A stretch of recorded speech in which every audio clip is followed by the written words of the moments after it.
G'day guys, welcome to another Mark Makes video. Today I'm going to be making a planter box out of a timber pallet, a sheet of corrugated iron and a little bit of PVC piping. I think this will be quite an easy build, with the end result being a garden bed that should last for a long time. If you're looking to build one yourself, you've come to the right place. I hope you enjoy as you follow along.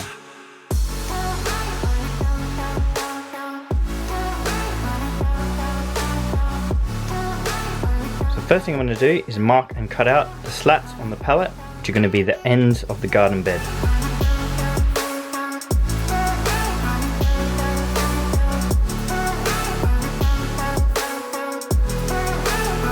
So the only other pieces from the pallet I'm going to need for this project are going to be the center pieces. So I'm going to take the rest of it apart so I can mark and cut those to the right length.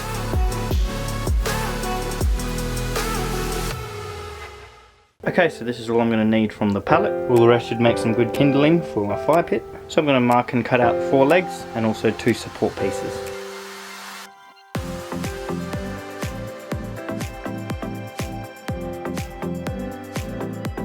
Okay, so I've put this end together. So I've made these slats 470mm, the legs are 600mm, and the support piece is 390. And so now I'm going to put the other end together.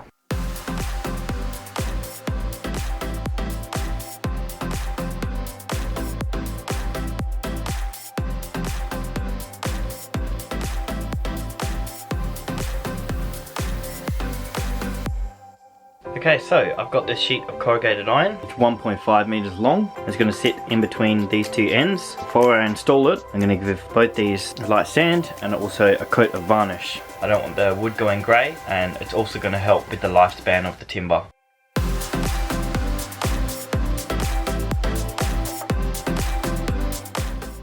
So the varnish is drying, and you might be wondering what I'm planning to use these bits of PVC pipe for. What I'm going to do is cut a slit all the way down from one end to the other. They're going to sit on either side on the edge of the tin, and that's going to be a protection from the sharp edge. Okay, so the 2 ends are dry, so now it's time to put everything together.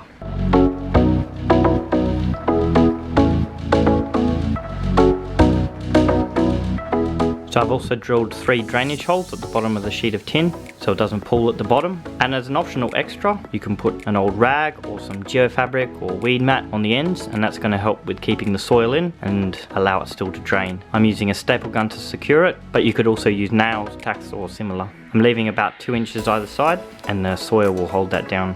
And that is project complete. It's now time to put some dirt in it and plant some seeds.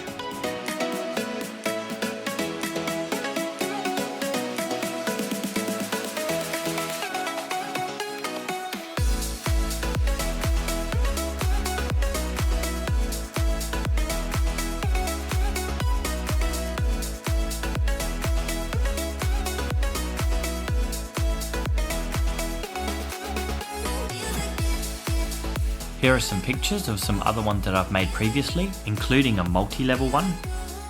And now I have some fruit and veggies growing in them.